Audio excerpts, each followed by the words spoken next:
अस्सलामुअलैकुम दोस्तों, उम्मीद है कि आप सब ठीक होंगे।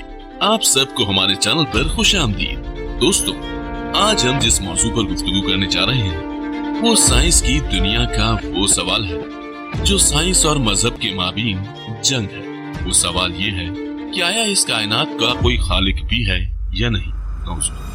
क्या ये लामतनाही कायनात बगैर किसी कुदरत के यूं ही चल रही है? अगर हाँ तो कैसे? और अगर कोई खालिक है तो उसकी निशानियां किस तरह हमें उसका पता देती है? इन सवालात को जानने के लिए हमारे साथ वीडियो के आखिर तक बने रहिएगा। इससे पहले कि हम अपनी वीडियो शुरू करें, आपसे गुजारिश है कि हमारी इस वीडियो पर लाइक कमेंट करना मत भूलिएगा और ऐसे ही मालूमाती वीडियोस के लिए हमारे चैनल को सब्सक्राइब करना भी हरगिज़ मत भूलिएगा और साथ लगे घंटी के निशान को भी दबा दीजिएगा ताकि आपको इफ साइंस टीवी की हर नई वीडियो का नोटिफिकेशन पहुंच जाए। शुक्रिया। तो चलें शुरू करते हैं अपनी आज की वीडियो। दोस्तों, हम शायद इस दुनिया की सबसे खुशकिस्मत तरीन कौम और मजहबी एतबार से बेहतरीन उम्मत है, जिनके पास शाफी उम्मत नूर खुदा जनाब मोहम्मद मुस्तफा सल्लल्लाहु अलैहि वसल्लम और किताब हिदायत मौजूद है, जिसमें हर शय का जिक्र है। आयात कुरानी का मफहूम है कि दुनिया माफिया में अहले अकल के लिए निशानियां हैं। तो क्या तुम और नहीं करते? अब सिर्फ सोचिए कि अगर ये कायनात बेतरतीब होती, एक खुदा से ज्यादा खुदा होते, तो हमें ये इतनी हसीन नजर नहीं आती। कभी नहीं। ये बात हमें अच्छी तरह मालूम है कि यहाँ दो इंसान किसी एक बात पर 100% मुत्तफिक नहीं होते। तो कैसे मुमकिन था कि दो खुदा कायनात की यकसानियत पर मुत्तफिक होते? सबसे पहले तो हम इस बात पर गौर करते हैं कि क्या कायनात बगैर खुदा के वजूद में आ सकती है? साइंस इसके मुतालिक क्या कहती है और क्या साइंस में खुदा का वजूद मुमकिन है? दोस्तों, साइंस का मानना यह है कि कायनात में कोई खुदा मौजूद नहीं है। ये बगैर किसी खालिक के तख्लीक हुई और खरबों साल पहले बिग बैंग से शुरू हो गई।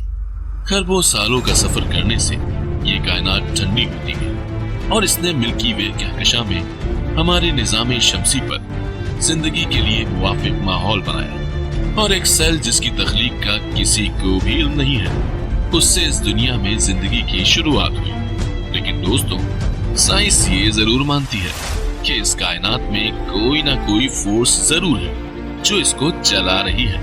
पहले फिजिक्स इस बात पर फोकस थी कि ये मजमूई तौर पर 4 फोर्सेस हैं, लेकिन आखिरकार साइंस अब इस नतीजे पर पहुंची है कि कायनात में सिर्फ एक ही फोर्स है जो इसको चला रही है, और ये फोर्स साइंसदानों के बकौल एक ना नजर आने वाले मास या एनर्जी, जिसे डार्क मीटर या डार्क एनर्जी कहते हैं, उससे पैदा होती है। और यही डार्क मीटर या एनर्जी इस कायनात के फैलाव का सबब बन रहे हैं। अब अगर इस फोर्स को हम खुदा कह दें तो इसमें क्या हर्ज है?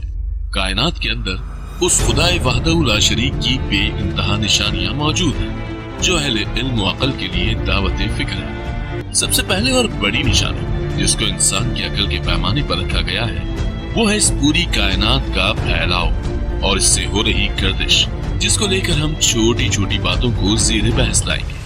साइंस के बकौल हमारी ये पूरी कहकशां किसी सुपर मैसिव ब्लैक होल के गिर्द घूम रही है, जो कि आहिस्ता आहिस्ता बढ़ रहा है। मगर कायनात के मुसलसल फैलने से उसके बढ़ने के साथ साथ कायनात का हजम भी बहुत तेजी से बढ़ रहा है, जबकि इसकी दर्जा हरारत कम हो रही है।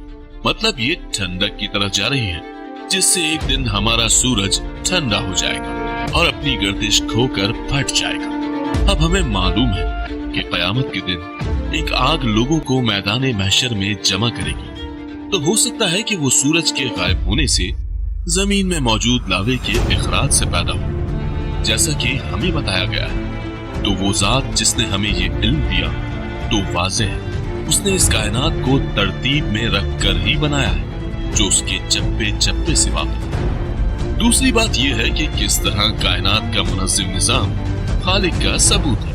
तो प्यारे नाज़रीन, ये बात हमें मालूम है कि बिलफर्ज अगर कोई चीज बगैर किसी खालिक के एक अनजान कीमियाई अमल से खुदकार तौर पर तख्लीक हो भी जाए तो वो बदती और बदसूरत होगी। लेकिन इस कायनात के खालिक, जिसका एक सिफाती नाम जमील भी है, वो कैसे इस कायनात को बेतरतीब या बदसूरत बनाता। आप एक मिसाल को लेकर खालिक के तसव्वुर को समझ सकते हैं कि बिलफर्ज एक कूजा गिरने से मट्टी से शानदार मटकों को बनाया, उनको आग पर गर्म करके फिर मखसूस दर्जा हरारत पर ठंडा किया और उन मटकों में अपनी निशानी छोड़ दी। तो अगर कोई शख्स ऊपर से आकर कहे कि ये सब तो खुद ब खुद तख्लीक हो गए, तो ये कैसी अकल से आ रही बात। बिल्कुल इसी मिसाल के मुताबिक कायनात में जगह जगह अल्लाह ताला की निशानियां हैं। इरशाद बारी ताला है, वो जिसने तैबते 7 आसमान बनाए। तुम उस रहमान की तख्लीक में किसी किस्म की बेतरतीबी न पाओगे। फिर पलट कर देखो, कहीं तुम्हें कोई खलल नजर आता है। बार बार निगाह दौड़ाओ, तुम्हारी निगाह थक नामुराद लौट आएगी। सूरह मुल्क आयत नंबर 3 और 4। इसी तरह एक और जगह इरशाद होता है, ना सूरज की मजाल है कि वो चांद को जा पकड़े, और न ही रात दिन से पहले आ सकती है, बस वो अपने अपने दायरों में तैर रहे हैं। सूरह यासीन आयत नंबर 40। इन आयात से इस कायनात के खालिक की निशानियां खुलकर सामने आती हैं, लेकिन ये उन पर ही वाह होती हैं जो दिन की आंखों से देखते हैं। कुरान मजीद में सूरह यासीन की आयत नंबर 40 के मुताबिक सूरज और चांद के मुतालिक बताया गया है कि वो एक दूसरे से पहले नहीं आ सकते और सब अपने अपने दायरों में तैर रहे हैं, या सादा लफ्जों में गर्दिश कर रहे हैं। साइंस में टेलीस्कोप का पहली बार इस्तेमाल गैलीलियो ने 400 सदियां कबल की और बताया कि जमीन सूरज के गिर्द घूम रही है, और बाद की तहकीक के मुताबिक पता चला कि जमीन अपने मदार में भी घूम रही है और सूरज के गिर्द भी। यूं ही चांद अपने मदार में भी घूम रहा है और जमीन के गिर्द भी। सूरज अपने मदार में भी घूम रहा है और इस कहकशां के सुपर मैसिव ब्लैक होल के गिर्द भी। ये तारीख हमें आज की साइंस बताती है, जबकि रब्बे दो जहां ने 1400 साल कबल हजरत मोहम्मद मुस्तफा सल्लल्लाहु अलैहि वसल्लम के सीना अक़दस पर नाज़िल होने वाली अपनी लारैब किताब में इसकी वाज़ेह निशानी बताई हुई है। तो अगर कोई गौर करे तो उसके लिए तो बेशुमार निशानियां ही निशानियां हैं। इसके अलावा कायनात के अंदर काले गढ़ों यानी ब्लैक होल का मुकम्मल कॉन्सेप्ट है, जिसमें कई जगह इशारा है कि ये एक जगह से दूसरी जगह के लिए रास्ता है। वर्म होल्स, टाइम ट्रैवल और इस तरह के हर वाक़े में उसकी कुदरत आया है। लेकिन ये सब फिर कभी। अभी के लिए इजाजत। हमें उम्मीद है कि हमारी आज की ये वीडियो आपको पसंद आई होगी। आइंदा भी ऐसी वीडियोस देखने के लिए हमारे साथ बने रहिए। नए आने वाली वीडियो तक अपना बहुत सा ख्याल रखिएगा। अल्लाह हाफ़िज़।